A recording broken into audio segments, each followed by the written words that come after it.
Hey everybody, Tim and Julie here for another episode of Batman 1966. Episodes 11 and 12, a riddle a day keeps the Riddler away, and when the rat's away, the mice will play. It's a long fucking title.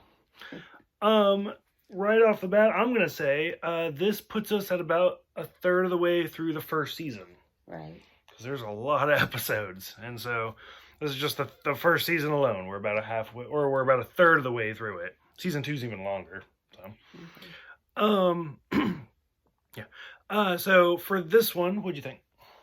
A lot better than the last one. Okay. A lot better.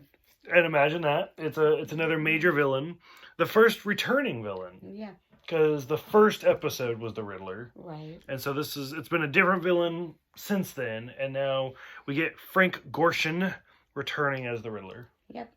So, I like him. I think he's good. He's a good Riddler. He's way over the top, but it's kind of the 60s. Uh-huh. And so that's the thing. Like, when you look at, like, the Riddlers now, they're more, like, sadistic.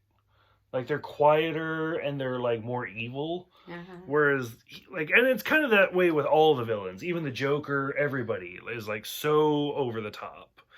But I liked it. Yeah, it was fun.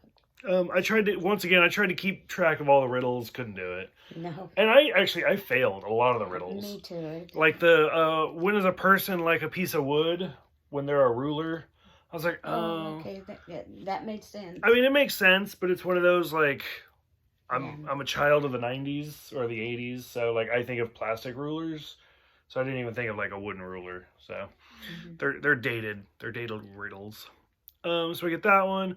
The whole, I don't know, what is a room no one can enter? A mushroom? Like, that's a stretch. That was but overall, I don't know, I did enjoy it. The river rats kind of stood out to me. His little henchmen. Yeah, they were. Like, I was like, ooh, like, it's interesting, because you don't usually see the Riddler with, like, a lot of henchmen. And so the fact that he had, like, this whole little gang, I was like, okay. And then Mousy. The girl with the voice, yeah. The high pitch. Mm-hmm. Overall, I don't know, nothing really stood out to me. Like, the whole thing was just a heist plot. Yeah, save the statue. You know, like, I liked how they tried to impersonate Batman. Yeah, when Bruce Wayne happened to be in the room. So I was like, oh, weird. Yeah. At first I thought I missed a step, and I was like, wait, is this Bruce that's, like, hired somebody to do this? Yeah. And then it all clicked that, oh, it's the Riddler. I recognized it. It was, what was his name? Whatever, the hood rat, or the the river rat. The river rat, whatever. Yeah, whatever. But, yeah, it kind of caught me off guard. I was like, oh, wait, what's going on? So that's one of those, like, I tuned out and I tuned back in just at the right moment. Mm-hmm. Yeah, that's about it. Like, I wouldn't say I loved it. I wouldn't say I hated it. I mean, it was cool to see the Riddler return. So I brought it up in I think I brought it up in our very first video, where in the movie Batman Forever, Jim Carrey plays the Riddler. Mm-hmm. And again, he's so over the top. And everybody's like, this is dumb. Like, that's not the Riddler, blah, blah, blah. When you think about all of the live action portrayals, this is the only thing that Jim Carrey could look at. And Jim Carrey did a damn fine job of, like, it's Jim Carrey impersonating Frank Gorshin. Mm-hmm. And he did a great job. My favorite thing about this one is actually the Riddler's suit. Yeah. Like, it was so nice with the green and then the black, like, button-down shirt and then the vest. Yeah. Like, he just looked great. Like, I would love that suit.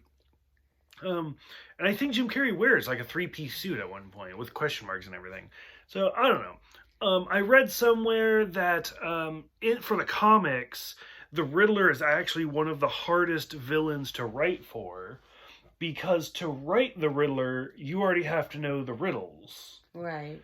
So otherwise, I mean, you can't, like, write a character that's doing riddles without knowing the riddles. Right. So all of the writers basically have to outsmart him just to write for him. Right, to make everything fall into place and make sense. So I always thought that was kind of interesting. It kind of paints the Riddler in a new perspective.